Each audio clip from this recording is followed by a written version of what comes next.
सुधांशु जी, मेरा नाम सौम्या है और मैं ये चाहती हूँ कि हमारी युवा पीढ़ी हमारे ग्रंथों से जुड़े ताकि उसको सही जानकारी मिले।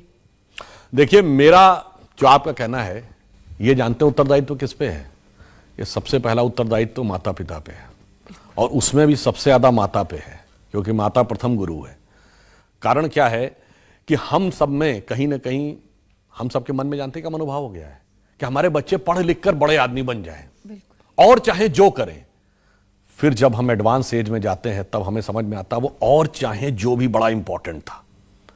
तो बच्चे पढ़ के बड़े तो बन जाते हैं, पर यदि उनके अंदर सिर्फ ज्ञान रहेगा, सिर्फ इंटेलिजेंस रहेगी और संस्कार नहीं होगा, तो फिर जानते हैं क्या हो सकता है? बहुत इंटेलिजेंट आदमी भी गलत दिशा में जा सकता है। डॉक्टर होके अफजल गुरु बन सकता है, चार्टर्ड अकाउंटेंट होके याकूब मेनन बन सकता है, सॉफ्टवेयर का जानकार होके बुरहान वानी बन सकता है और एरोनॉटिकल इंजीनियरिंग का जानकार होके खालिद शेख और मोहम्मद अट्टा भी बन सकता है और बहुत अरबपति खरबपति बन के भी ओसामा बिन लादेन बन सकता है। इसलिए संस्कार पे ध्यान दीजिए, मन क्या बन रहा उसका इस पे ध्यान दीजिए, बुद्धि क्या बन रही केवल इस पे ध्यान मत दीजिए। तो बहुत शुक्रिया करते हैं आज सुधांशु